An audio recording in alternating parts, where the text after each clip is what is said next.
Hi అండి, అందరికీ నమస్కారం. Welcome back to our channel Anusha Reddy vlogs. అందరూ ఎలా ఉన్నారు? నేనైతే చాలా బాగున్నాను. ఇంకా ఈ రోజు రెసిపీ వచ్చేసి వెజ్ బిర్యానీ ఎలా ప్రిపేర్ చేసుకోవాలో చూపిస్తున్నాను. నేనైతే చికెన్ వండాను అనేసి వెజ్ బిర్యానీ ప్రిపేర్ చేశాను. సో మీతో కూడా ఈ రెసిపీ అనేది షేర్ చేసుకోవాలనేసి అయితే ఇంకా చూపిస్తున్నాను. ముందుగా ఒక బౌల్ తీసుకొని 1.5 గ్లాస్ రైస్ అయితే తీసుకున్నాను. కొన్ని వాటర్ వేసుకొని ఫస్ట్ అయితే 2 times వాష్ చేసుకోవాలి. శుభ్రంగా కడిగిన తర్వాత కొన్ని వాటర్ వేసుకొని ఒక హాఫ్ అన్ అవర్ పాటు నానబెట్టుకోవాలి. నేనైతే ఇక్కడ బాస్మతి రైస్ ఏం తీసుకోవట్లేదు, నార్మల్ రైస్ తీసుకున్నాను. సో 1.5 గ్లాస్ కి ఎన్ని వాటర్ వేసుకోవాలనేసి చెప్తాను. ఇప్పుడైతే కొన్ని వాటర్ వేసుకొని పక్కన పెట్టేసుకున్నాను. అంతలోపు అయితే స్టవ్ ఆన్ చేసుకొని ఇలా వెడల్పుగా ఉన్న ఒక గిన్నెను అయితే తీసుకోవాలి. వెడల్పుగా ఉన్న గిన్నె తీసుకోవడం వల్ల మనకి రైస్ కూడా మంచిగా కుక్ అవుతుంది. ఇంకా అందుకని నేనైతే ఇలా వెడల్పు ఉన్న ఒక గిన్నెను అయితే తీసుకున్నాను. ఇప్పుడు హీట్ అయిన తర్వాత 1/2 టేబుల్ స్పూన్ గీ వేసుకున్నాను.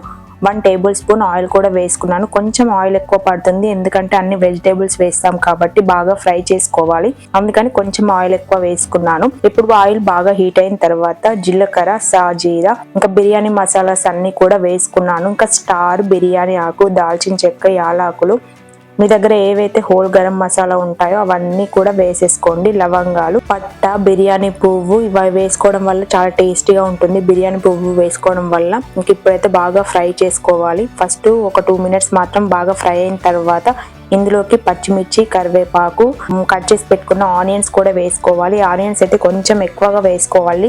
ఆనియన్స్ వేసుకోవడం వల్ల టేస్ట్ అనేది చాలా బాగుంటుంది. కొంచెం సాల్ట్ కూడా వేసుకోండి, త్వరగా అయితే మగ్గిపోతాయి. ఇంకా ఇప్పుడైతే బాగా ఫ్రై అయిన తర్వాత ముందుగా కట్ చేసి పెట్టుకున్న నేనైతే వెజిటేబుల్స్ అన్ని కూడా వేసుకుంటున్నాను. క్యారెట్, బీన్స్, బఠానీ, అలాగే ఇంకా క్యాప్సికమ్ కూడా వేసుకుంటున్నాను. క్యాప్సికమ్ కూడా చాలా బాగుంటుంది, వేసుకోండి. కాలీఫ్లవర్, ఇంకా మీ దగ్గర పుదీనా, కొత్తిమీర కూడా ఉంటే వేసేసుకోండి. ఫస్ట్ ఫ్రై చేసుకోవాలి. నా దగ్గర అయితే పుదీనా లేదు, సో కొత్తిమీర ఉంది. ఇవి బాగా ఫ్రై అయిన తర్వాత వేసుకుందాం అనేసి ఇంకా వేయలేదు. టమాటో కూడా ఒకటి కట్ చేసి వేసాను, మీడియం సైజు టమాటో. వెజ్జీస్ అన్ని వేసుకున్న తర్వాత ఒక్కసారి కలుపుకొని మూత పెట్టుకోవాలి. సిమ్లో పెట్టుకొని వేయించుకుంటే ఇంకా మనకి అన్ని కూడా బాగా ఉడికిపోతాయి. ఇప్పుడు లాస్ట్ లో అయితే ఇంకా అల్లం వెల్లుల్లి పేస్ట్, కొత్తిమీర కూడా వేసుకున్నాను. అల్లం వెల్లుల్లి పేస్ట్ వేయడం వల్ల బిర్యానీ అయితే చాలా అంటే చాలా టేస్టీగా ఉంటుంది. మళ్ళీ ఒకసారి కలుపుకొని ఇంకా వాటర్ అయితే వేసేసుకోవాలి. నేను ఇక్కడ 1.5 గ్లాస్ రైస్ కి అయితే 2.5 గ్లాస్ వాటర్ అయితే వేసేసుకున్నాను.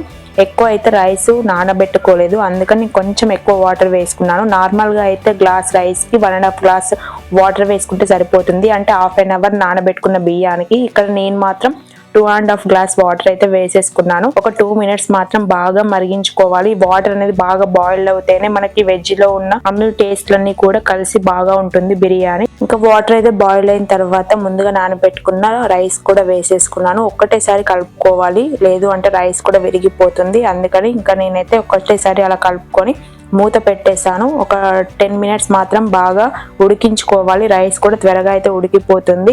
ఇప్పుడైతే మూత క్లోజ్ చేస్తున్నాను. సాల్ట్ అయితే నేను వేసేసుకున్నాను రైస్ లో. ఉప్పు, కారం అంతా కూడా బిర్యానీలోకి అయితే చాలా అంటే చాలా బాగుంటుంది. పిల్లలకైతే కూడా అలానే పెట్టియచ్చు, అందుకని సాల్ట్ కూడా వేసుకోవడం బెటర్.